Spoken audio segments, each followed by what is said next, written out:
하느님의 손으로 빚으신 저 하늘과 당신께서 만드신 달과 별들을 우러러봅니다.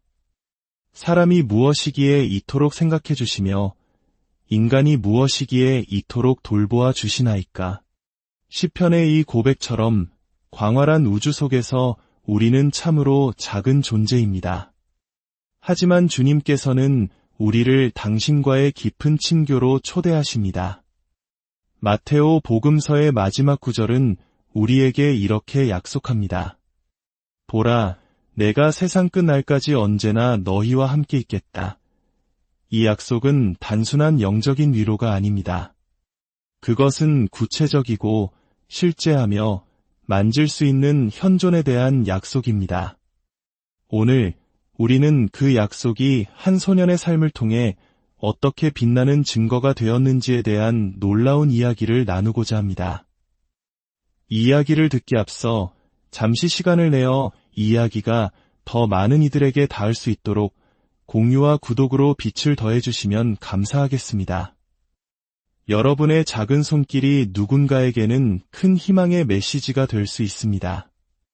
여러분의 삶에 하느님의 평화와 은총이 가득하기를 기도합니다. 몇 해 전 가톨릭 교회가 공식적으로 인정한 모든 성체 기적들이 처음으로 하나의 전시회로 엮여 세상에 공개되었습니다. 부에노스아이레스, 암스테르담, 파리, 발렌시아 등 전 세계를 순회한 이 전시회는 2000년의 역사 동안 이어져 온 예수 그리스도의 살아있는 현존을 증거했습니다. 이 놀라운 성체 기적 전시회를 기획하고 만든 사람은 바로 런던에서 태어나 밀라노에서 자랐으며 아시시에 잠들어 있는 한 젊은이 카를로 아쿠티스였습니다. 카를로는 아주 어릴 때부터 교회와 성인들, 그리고 복음 말씀에 남다른 관심을 보였습니다. 그의 어머니 안토니아 살자노는 이렇게 회상합니다.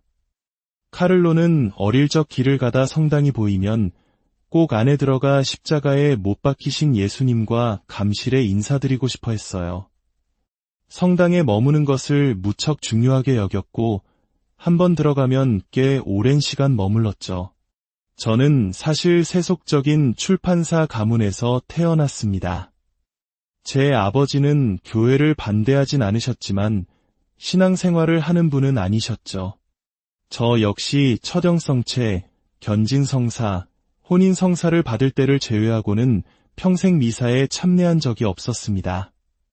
그런 저에게 카를로는 작은 구원자와 같았어요. 예수님과 성체에 대한 카를로의 사랑은 너무나도 깊고 순수했습니다. 주교님의 특별한 허락으로 그는 불과 7살의 나이에 처정성체를 할 수 있었습니다.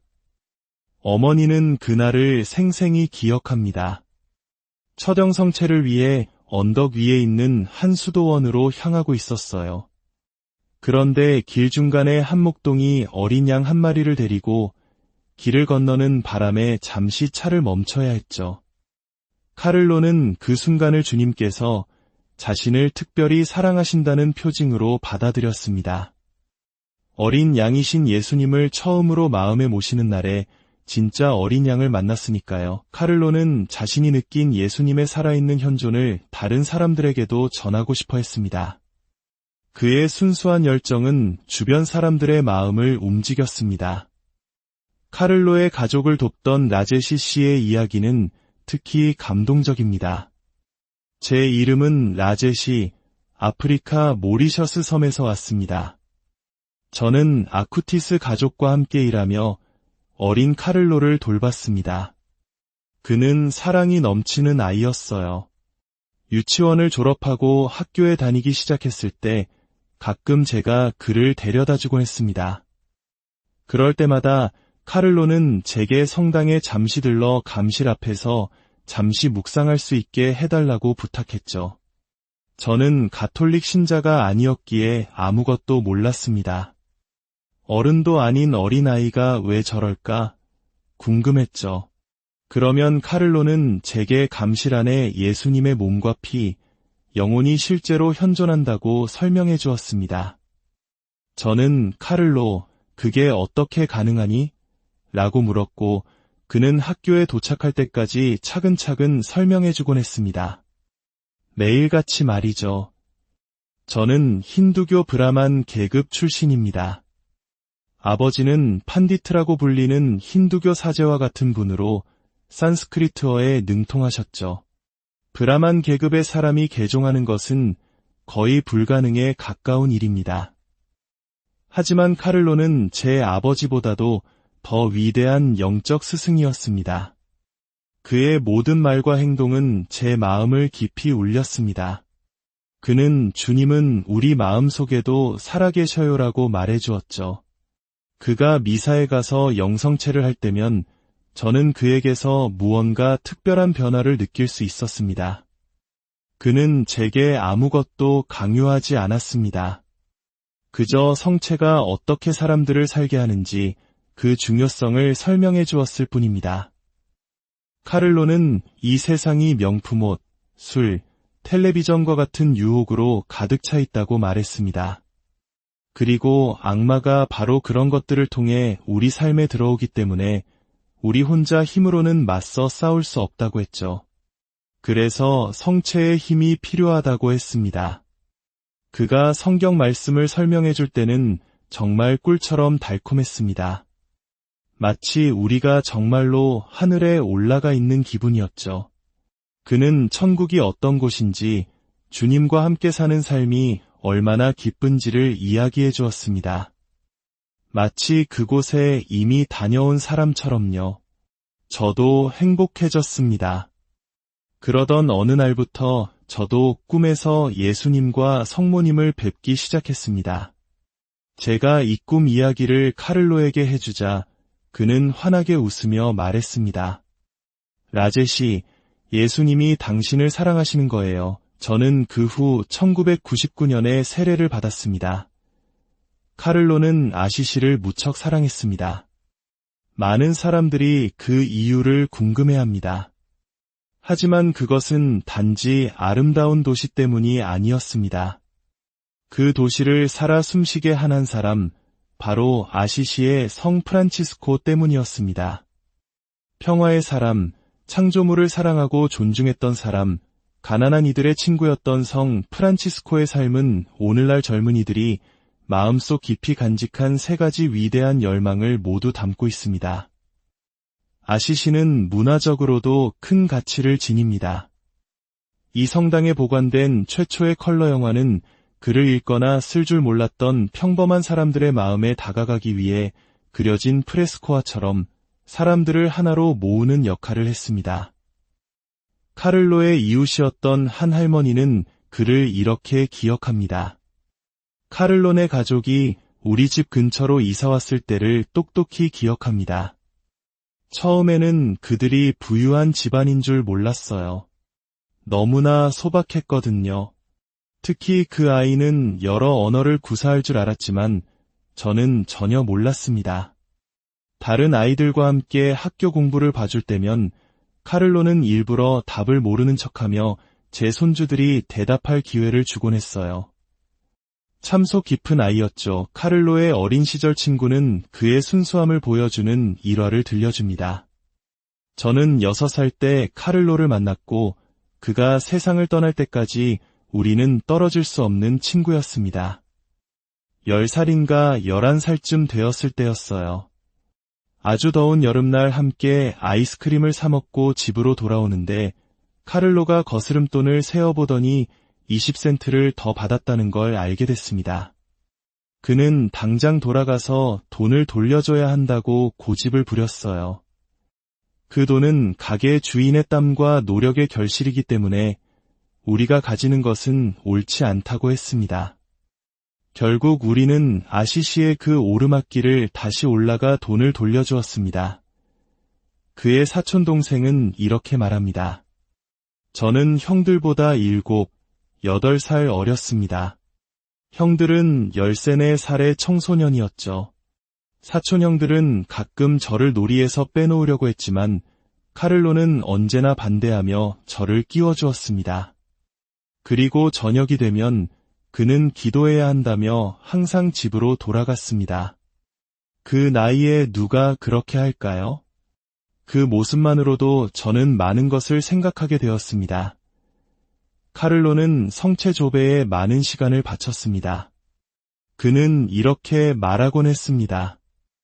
햇볕을 쬐면 피부가 타지만 성체 앞에 머무는 사람은 성인이 된다.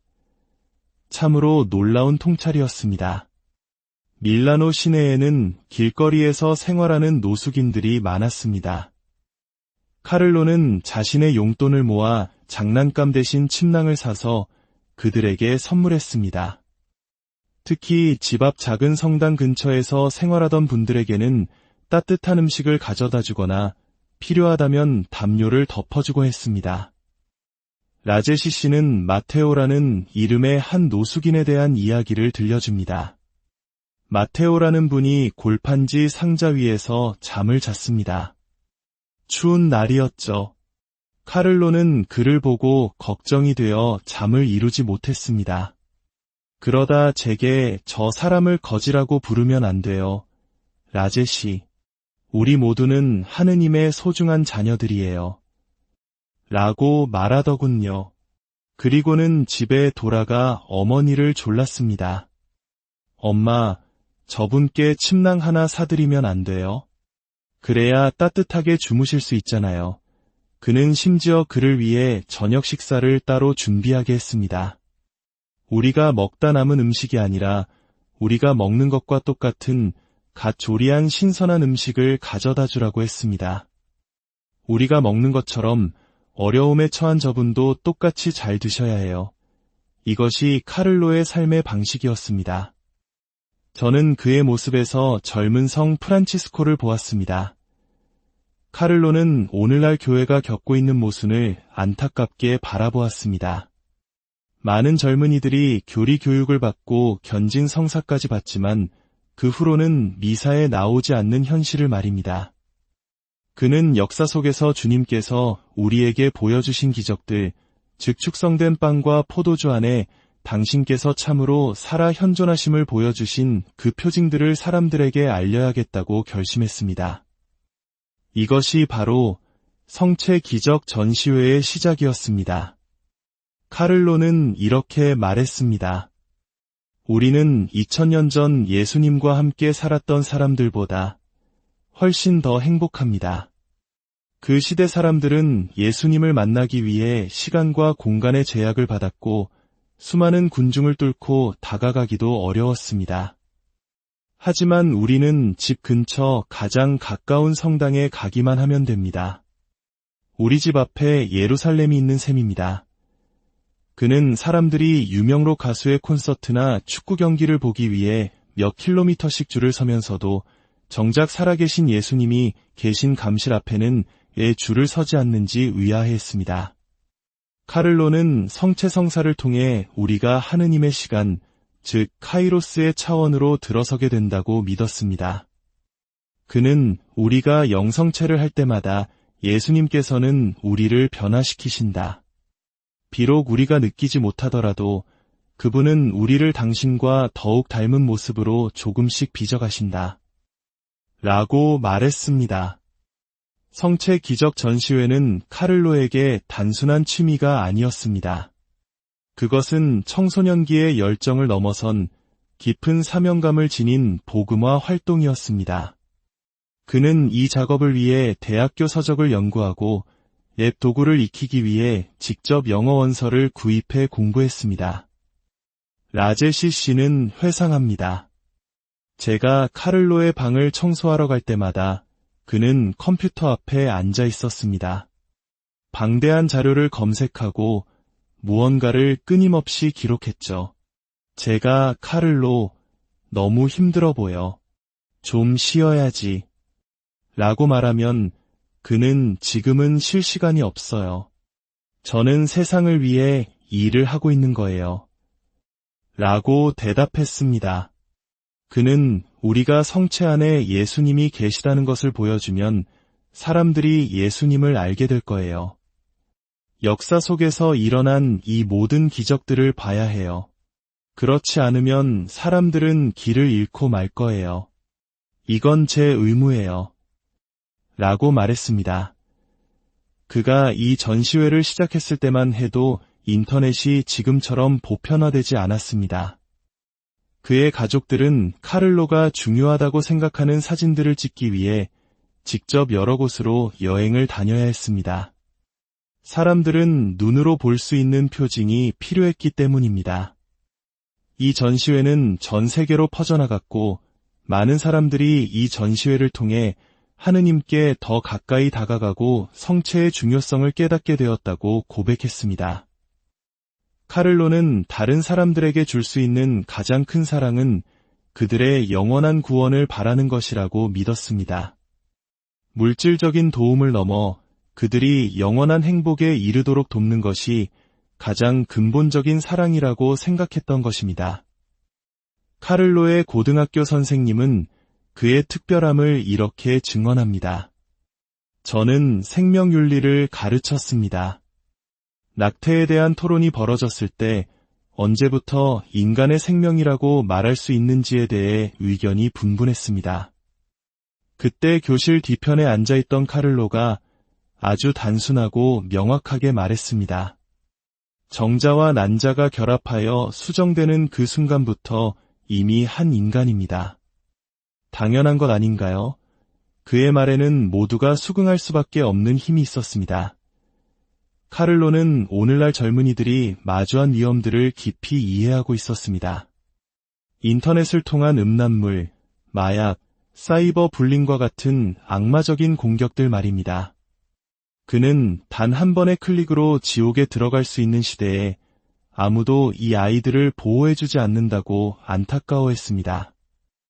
하지만 카를로는 이러한 미디어를 지배하는 방법을 알았습니다. 그는 그것에 예속되지 않고 오히려 선을 위한 도구로 사용할 줄 알았습니다. 교황 프란치스코께서는 청년 시노드 후속 권고 그리스도는 살아계십니다. 에서 한 챕터 전체를 할애하여 미디어를 선하게 사용한 모범으로 카를로 아쿠티스를 전 세계 젊은이들에게 제시하셨습니다.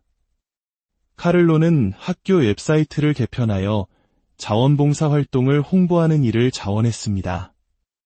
그의 작업 결과물은 2006년 10월 4일에 발표될 예정이었습니다. 하지만 안타깝게도 바로 그 무렵 그는 병에 걸리고 말았습니다. 카를로가 세상을 떠난 후 그의 컴퓨터에서 영상 하나가 발견되었습니다. 그가 죽기 2달 전에 찍은 영상이었습니다. 그는 영상 속에서 이렇게 말했습니다.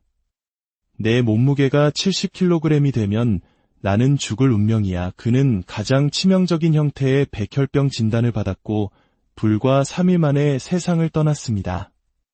하지만 그는 평온하게 자신의 병을 받아들였습니다.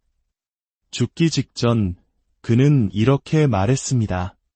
저는 평화롭게 죽습니다. 제 인생의 단 1분도 하느님께서 기뻐하시지 않을 일에 낭비하지 않았기 때문입니다. 그의 장례식에는 수많은 이민자들과 다른 종교를 가진 사람들까지 참석했습니다. 장례식이라기보다는 오히려 축제에 가까웠습니다. 왜냐하면 사람들은 카를로가 곧바로 천국으로 갔다고 믿었기 때문입니다. 그는 자신의 고통을 교황님과 교회를 위해 봉헌하며 저는 연옥에 가고 싶지 않아요. 바로 천국으로 가고 싶어요. 라고 기도했습니다. 그의 친구들은 카를로가 죽은 후에도 그의 현존을 느꼈다고 말합니다. 대학에서 시험을 볼 때마다 이상하게 카를로가 떠올랐습니다. 저는 한 번도 시험에 떨어진 적이 없어요. 제 능력 덕분인지 아니면 그의 도움이 있었는지 모르겠지만 저는 둘 다라고 믿고 싶습니다. 그의 이웃 할머니는 말합니다. 힘들고 마음이 약해질 때면 저는 이렇게 기도합니다. 카를로, 이제 우리 어떡하면 좋니? 나를 좀 도와주렴. 그러면 그는 언제나 저를 도와주었습니다. 라제시 씨는 카를로가 남긴 말을 마음에 새기고 있습니다. 이곳에서의 삶은 짧지만 만약 당신이 선한 사람으로 착한 삶을 산다면 천국에서 영원히 살게 될 거예요. 이 말은 그의 삶을 바꾸어 놓았습니다. 2013년 브라질에서 한 기적이 일어났습니다. 이 기적은 카를로의 시복 절차에 결정적인 역할을 했습니다. 시복이나 시성 과정에서 일어나는 기적은 하느님께서 그 인물을 인정하신다는 표징으로 여겨집니다. 브라질의 한 어린아이가 선천적인 췌장 기형으로 극심한 고통을 겪고 있었습니다. 계속되는 감염과 구토로 여러 차례 입원해야 했고 가족들은 절망에 빠져 있었습니다. 그때 카를로에 대해 알고 있던 한 사제 신부님이 가족에게 카를로의 전구를 통해 하느님께 기도해 볼 것을 제안했습니다. 가족들은 9일 기도를 바쳤고 얼마 지나지 않아 놀라운 일이 일어났습니다. 아이의 췌장이 완벽하게 건강해진 것입니다. 바티칸의 의료진은 2년에 걸친 검증 끝에 이 치유가 현대의학으로는 설명할 수 없는 기적임을 공식적으로 인정했습니다. 이 기적 덕분에 카를로 아쿠티스는 복자의 품에 오르게 되었습니다. 카를로가 가경자로 선포된 후 그의 유해는 그가 사랑했던 아시시의 한 성당으로 옮겨졌습니다. 그의 가족은 카를로의 유해를 교구에 기증하는 위대한 결정을 내렸습니다. 이제 카를로는 한 가족의 아들이 아니라 보편 교회의 아들이 된 것입니다. 그의 유해가 안치된 곳은 벗어버림의 성지입니다. 이곳은 젊은 프란치스코가 아버지 앞에서 자신의 모든 옷을 벗어버리고 하느님께 자신을 온전히 봉헌했던 바로 그 장소입니다. 카를로는 내가 아니라 하느님께서 라는 말을 즐겨 했습니다. 이것이야말로 진정한 벗어버림의 의미를 완벽하게 보여주는 말입니다. 자신의 자아를 벗어버리고 그 자리에 하느님께서 다스리시도록 내어드리는 것. 카를로 아쿠티스의 삶은 우리에게 말합니다. 성인이 되는 것은 특별한 사람들만의 길이 아니라고. 일상 속에서 예수님을 사랑하고 그 사랑을 이웃과 나누며 우리에게 주어진 재능을 하느님의 영광을 위해 사용할 때 우리 모두는 천국으로 가는 고속도로를 달릴 수 있다고 말입니다. 복자 카를로 아쿠티스의 전구를 통해 이 방송을 듣는 모든 분들과 그 가정의 주님의 평화와